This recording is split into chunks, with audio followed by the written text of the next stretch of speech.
Oh, j'ai tellement mal à la tête. Je pense que je vais aller voir le docteur. Ça doit être vraiment important. Qu'est-ce qui ne va pas bien? Je sais pas, docteur, j'ai vraiment mal à la tête.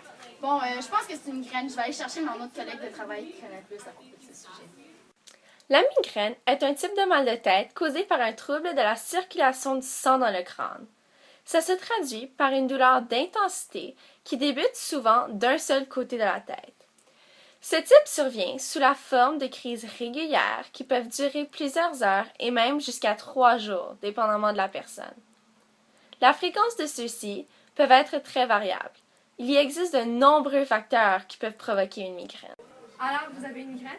Oui, c'est ce que docteur Tenza m'a dit. Alors, avez-vous pris de l'alcool? Parce que ça pourrait être un des facteurs déclenchants. Non.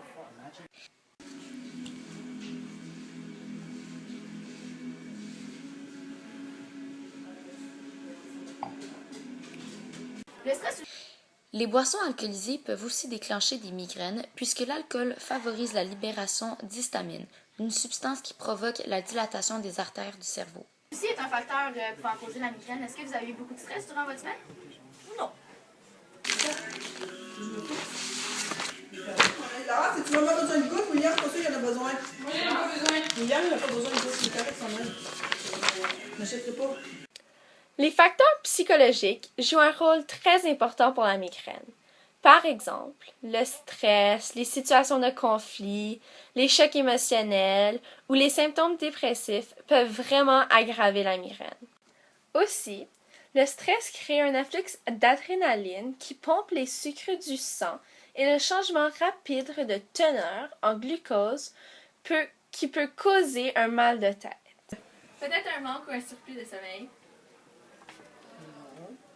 Ah, puis là, j'embarque. Okay, then you talk. Il suffit seulement d'1 heure pour briser le cycle sommeil-éveil qui va perturber le métabolisme et occasionner un mal de tête. Il faut donc essayer de maintenir un rythme stable, c'est-à-dire de se coucher à peu près à la même heure chaque jour. Peut-être du chocolat? Ben non.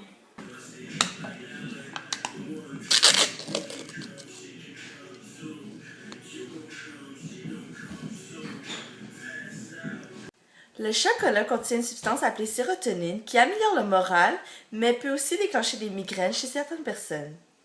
Il faut donc éviter toute consommation excessive de chocolat. Peut-être du fromage alors?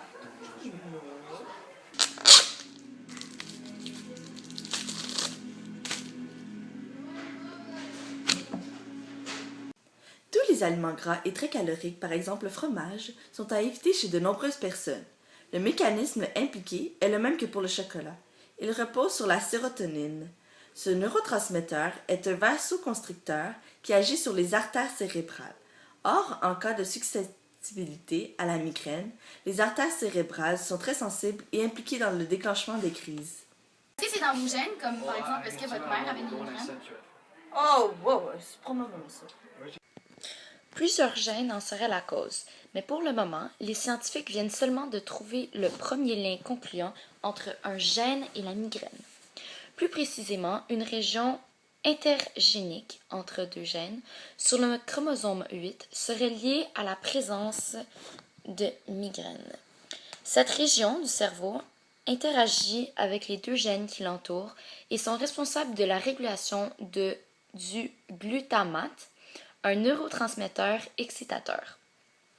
Si cette région présente une irrégularité, cela perturbe la régulation de la concentration du glutamate dans la fente synaptique, ce qui expliquerait l'excitabilité anormale du cerveau des migraineux.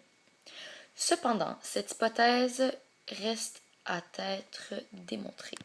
À la prochaine! Bye! Oups! Merci d'être resté à l'écoute. Joignez-nous la semaine prochaine pour une autre capsule du jour.